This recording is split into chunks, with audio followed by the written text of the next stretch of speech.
had no idea that you did inspire the first Polynesian Barbie. Yeah, that's still insane to me. It's pretty awesome. Thank you. I also had no idea. Thank you to Fifth Harmony because, I mean, we're all ethnic, so that, you know, there's every girl out there can identify themselves with us, and I feel like that was like our power. That makes sense. 100%. So you running away from your family essentially brings you closer to them, also closer to your heritage and your culture. Mm-hmm.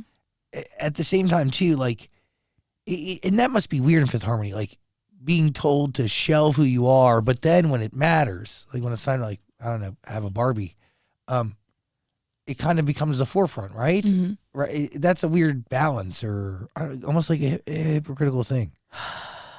Man, even just talking about it, it's just, you can only imagine being in my shoes trying to like make it make sense. Yeah. Well, because be Polynesian on their time, yeah, but like only within their parameters, but also within like, I don't know, but like, yeah, make it make sense. It's a tricky place. And I'm kind of like the first Polynesian pop star in the mainstream world. So running with the big dogs, I mean, I'm still trying to figure it out. I mean, I was still trying to figure it out, but now I figured it out. It's just being authentically yourself and bringing your culture to light and not shying away from it anymore, or allowing these people and these executive chairmen people to tell you like, oh, you're more this, you should go more hip hop R&B because that you would totally kill it there. Like you give off like, you can sing like a black girl, things like that. Kind of crumbled my soul in a way, if that makes sense. It kind of hurt. And then that's when it kind of sparked this idea in my head, like you need to bring your culture to life. And so the person here in the room right now, his name's Chad, and he was one of the first people that I called, and I told him, I need you to come back. I need you to help me bring this vision to life and bring our people to light more in the mainstream music world. So I'm grateful for the community that I have and the people I grew up with that have supported me.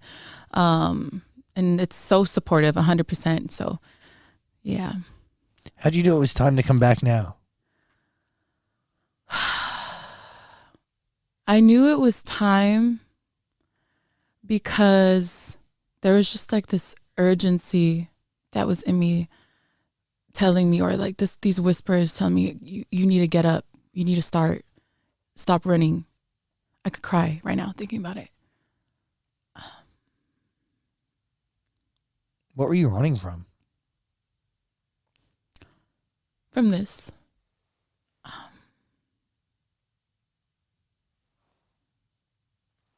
Were you running from this because of what it was pressure, like before? Yeah. The pressure within the media or home or myself. I just wanted to I just wanted to fall.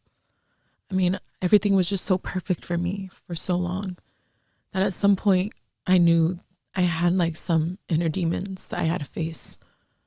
I like told my parents, like, I don't want this no more. And they took it really hard. I was like, you guys can keep everything. Just keep everything. I've been like the supporter of my family, and not even just my immediate family, just extended family members. And I felt like I put a lot of people before me. And I think I just have that trait about myself where I'm very much about others and I forget to put me first. So that's what kind of made me want to just give up and not ever do music again. And in those dark times, I would be alone or running away from home and just like take it all in. Like, you don't need to do that anymore. Just take this time. A break is needed. Like, you've been going so fast paced in your life that it's time to just figure yourself out, figure out your purpose. And I feel like this new chapter is about me, is putting me first and doing what I want and what Dinah wants and what she sees, what's her vision, rather than having someone else paint the picture for me. I'm just like I'm very much more involved this time with what I create or the styling or who I want to see and who I want to talk to in the industry. And I'm just grateful that the people that I ran away from, that I'm like tighter with them more than ever. So that healing stage was so scary, but she's back stronger than ever, and I'm glad that I'm here now. What was it like getting into the studio for the first time? It was a song. It was a song that I was initially supposed to drop. It was called Maybe Later I'll Drop It. Bingo. It's called Maybe Later I Will, and it was just spoke volumes to me. It was a ballad. I'm not really a controversial type of person. If you really get to know me, I don't like to argue and whatnot. So it's like, maybe later I'll handle that situation. Maybe later I'll fix that. Just pushing things away. It'll probably fix itself. And I noticed when I was singing this record, I was literally singing from my soul, from my heart. Like I said, I was supposed to drop that one first, but sometimes things work out in mysterious ways. And yeah. Said, no, girl, we're going to come swinging out happy, shaking some ass, and just loving yourself, loving your figure for who you are. Because in those trying times, I'm not the same size. I'm not the same image as I was before. But I've accepted that. I was in denial at one point. I was like, oh my gosh, girl, you're going up a couple sizes. You need to pipe it down. And I was still trying to squeeze myself in these tiny clothes. And I was like, it is not you anymore. You need to throw her away and just accept her for who she is and what she is now. It's just about loving your body, loving your figure. And I'm in that place of like loving every era, every season of myself and embracing it. Say that, like, I know we kind of touched on it and you brought it up. You're like, people thought you were mixed. People thought you were Latina. Why couldn't you just come out at that point and be like, no, I'm Polynesian. Like, I'm who I am. I mean, I was giving it, but then I was also being advised by people to not embrace it too much because they're like, you're not going to get much support from your Polynesian. There's like a small number of them. So put yourself in a drawer, put that part of you in a drawer. And I was like, okay, I mean, I'm young. Like I said, at the time I was figuring myself out, figuring this out of how to carry myself. And I regret listening to them, but they didn't know any better either themselves. I went to the chairman of these labels. I've had many meetings and they couldn't still understand my vision. So me stepping away from the industry I would say is the best thing I ever did to come back stronger and deliver it by myself, being an independent artist. I think within this album or this project that I'm creating, it's just me, not only showing my sound, but showing my versatility and my vocal ability. I feel like being in a group, you also had to tuck a piece of yourself away, tuck a piece of your talent away, just to get an inch of something. Mm-hmm. I mean, I missed out on 2 singles, our first 2 singles ever, and I didn't understand it at the time. I missed out on Boss. I missed out on Sledgehammer. What do you mean you missed out? I'm not on the record. I mean, I may be on the harmonies and the backgrounds, but there was like no part that I had except visually. I'm like, you better make sure I'm still in there then. Did you cut vocals for it at all? I did for like the chorus, but it's tucked. I missed on those 2, and then I think some of us girls had a fair share of not getting enough light on our voices. But for me, I mean, there was a moment where I was told that my voice was too soulful. It is too strong. It's too powerful. You're a powerhouse, but we need you to bring it down a notch. So I would kind of learn from the other girls. Okay, so how are these girls getting on these records? Okay, so make it more bright, make it brighter. Or my approach to it would be very pop. And that's kind of where I felt like I'm losing a touch of myself, my power, what makes Dinah Jane.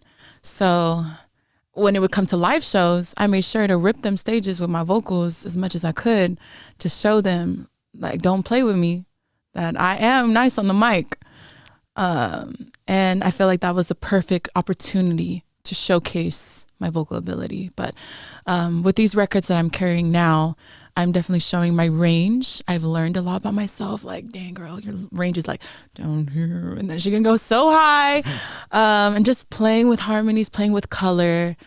It's just so fun to just paint again. I find it crazy, though, that you were in a group and they didn't find any room for you on these records at all. I realized that this morning. I was listening to Worth It, and I was like, I don't think Lauren's on this song. Yeah, she wasn't. Yeah. Really? Yeah, I was listening on the way here, and I was like, I heard everybody else. I was like, I don't hear her. I mean, we were still trying to understand that too. I mean, I was off of 2 songs. She was off of that one, but we made sure that she was in there visually as well, like it was for me. Yeah, but also you're not getting paid if you're not on it, really, right? I don't think so. I mean, she's still a part of the record. Okay. She's in the chorus. That's how we kind of handled that. I never understood it. It was never us who chose who gets to go where. It was not in our hands. It was the producers and writers and the executive people that were above us in these labels. So, is there anything you've taken with you from Fifth Harmony that you've learned and applied to what you're doing now as an independent artist? there's a lot of things. I was kind of reflecting on that exact question while I was showering. While I was showering a few days ago, I was in the shower and I was just sitting there like, there's so many things that I took away from being with the girls that I value. It could be just living in the moment, because that moment could be taken away at any given moment. So live in it. Wherever you travel, make memories and love each country, each city you go to. Show love to your fans, or even just empowering one another, having that sisterhood relationship, whether you're together or not, to still support each other, because we're all within our own journey. We're all in a race within ourselves, not anybody else. And I can kind of see that with each girl. And I can see that some of us are still healing. Some of us are already healed. I've taken a lot of the good and the bad, but I will say just being authentically yourself is what I see in each girl, and I love that for us. It is special. Yeah. It is wild, like, to think, I don't know, like, you guys were do you ever think that, like, there was, like, way more road to travel as a group? Yes. I mean, we've traveled everywhere together, but there's some places that we missed out on. And a lot of... Like, more music to create, more records that could have been broken, like... I mean, sorry, I just did it again. We started very young. I mean, I feel like people don't understand that we started like at 15. I'm the youngest of the bunch. I don't look like it. And I don't look like it. She's a grown woman. It's them Polynesian genes. I've always been a stallion. I mean, going back to that time, we were 15 and up, and just trying to make this group work. We dedicated so much of our time and our life into the platform it is, Fifth Harmony, that we kind of lost a piece of ourselves, where we wanted to find her and feed her, or pour into ourselves. So I think this time around, I mean, it was needed for each and every one of us to find ourselves and give love to the girl that we tucked away for so long, and give her the full love that she deserves.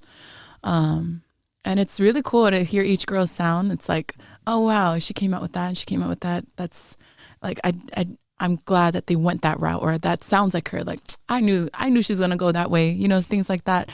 And it's very inspiring, I will say.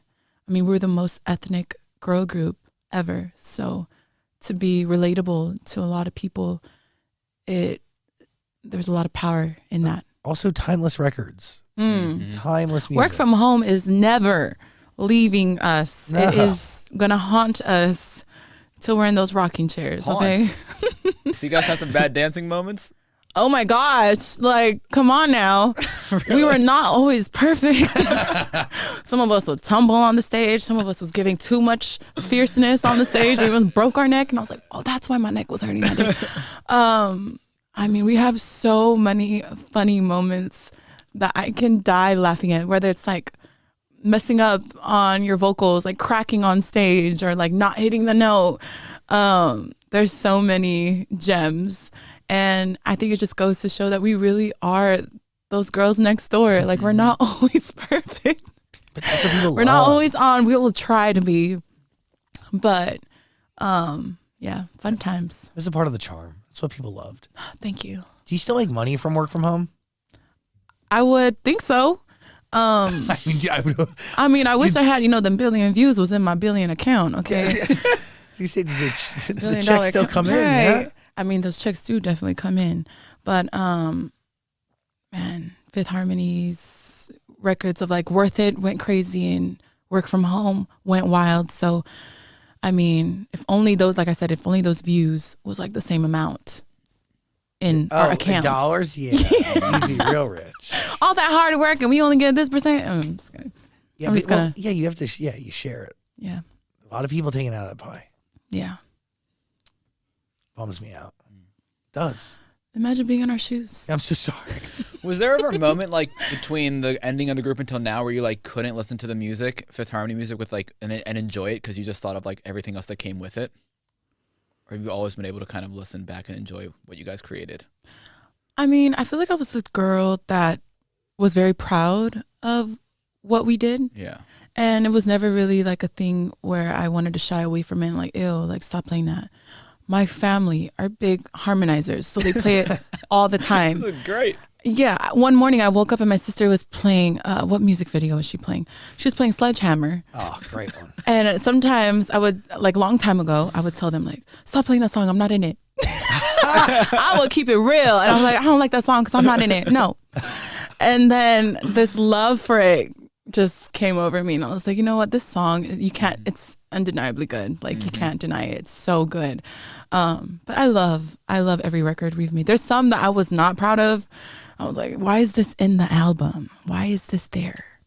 It's just unnecessary. But live shows, we made people love it, or ourselves actually. And now you control everything you do. Yeah. All aspects of it.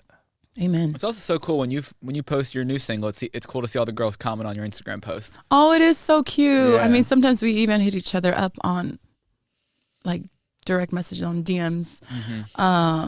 I just checked up with Allie not too long ago, so I should be seeing her soon. And just hearing each girl's journey, or just seeing it from afar, either seeing it from afar or hearing it from them, is very special. I mean, that chemistry will always be there, I think. So, I mean, the media is so good actually at pitting us against each other. That's what they love to see. Like, oh, this girl against this girl and da da da da.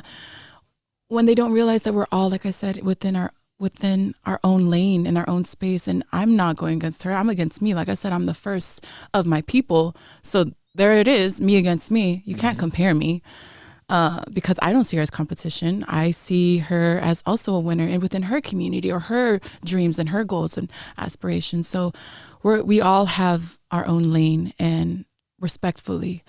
And I think I love seeing the genuine support. It's very touching. Maybe a Normani collaboration.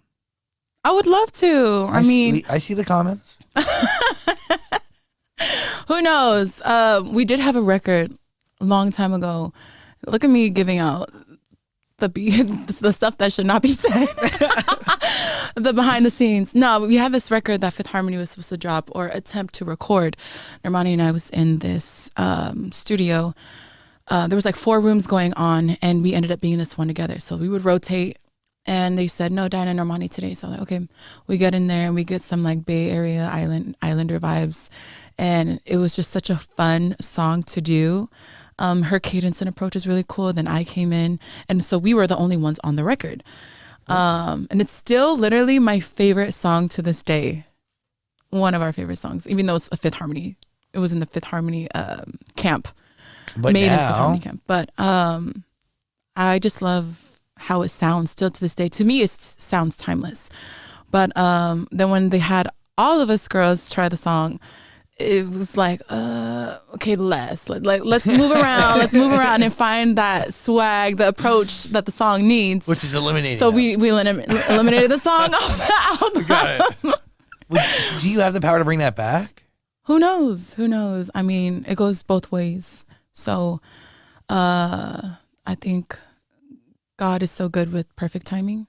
And when he says it's time, it'll be time.